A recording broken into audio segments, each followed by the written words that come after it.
The sun hung low over the quiet highway, casting soft daylight across the dusty road where engines occasionally growled in the distance. It was supposed to be an ordinary afternoon for Rowan Hale, leader of the Timber Ridge Riders, biker group that spent their days repairing bikes and their weekends cruising mountain trails. But nothing about this day would stay ordinary.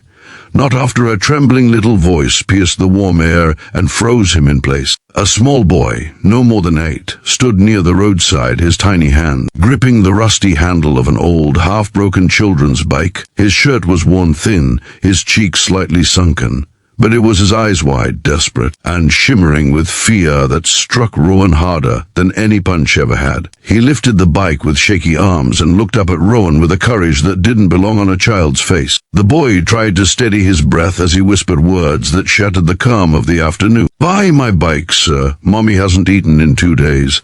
The world seemed to stop. Engines quieted.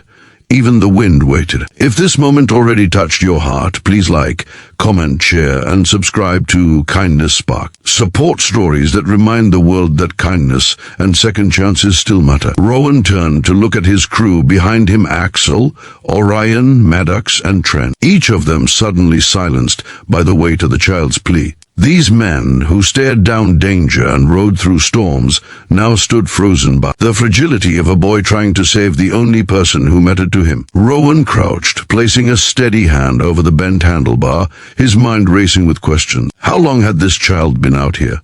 Where was his mother? And what kind of pain forced him to stand beneath the sun trying to sell something as precious as his only toy? The boy introduced himself as Evan Marlowe, and even his name sounded tired. He explained haltingly, fearfully, that his mother was sick, that someone had taken their home, and that she hadn't eaten because whatever little food he found, she insisted he have instead. Rowan could see the truth in the thinness of his wrists, in the hollowed cheeks, in the exhaustion that clung to him like dust. He couldn't walk away. None of them could.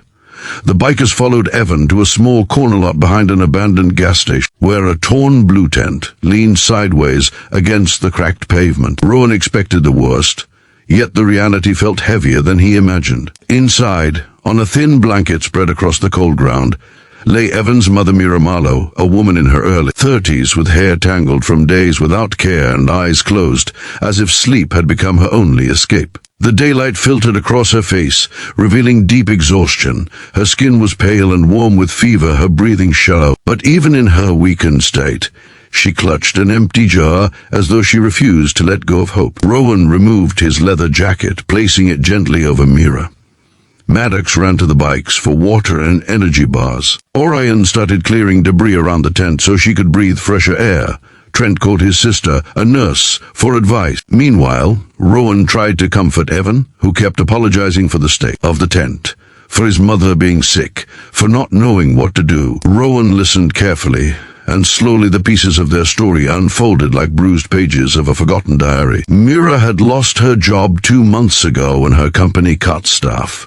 They were evicted soon after when she fell behind on rent. She tried working odd jobs until she became sick, fever, weakness, dizziness, with no insurance, with no savings, and with a young son to protect. She did everything she could, but the world kept tightening around her until even the tent became a place borrowed from a stranger behind the gas station. And then Evan said the part that made Rowan's chest burn. He said their landlord had taken all their things: Mira's clothes, Evan's school backpack, even Mira's late husband's tools, claiming they owed him money far beyond the truth. When they begged for time, he threatened them and threw them out, keeping everything of value for himself. Rowan's jaw tightened as Evan described the man, a local rental shark named Clifton Rourke, already known for his cruelty. Rowan felt something cold settle inside him. The Timber Ridge Riders had dealt with thieves, bullies, and scammers before, but taking everything from a sick woman and a child, that crossed a line they couldn't ignore.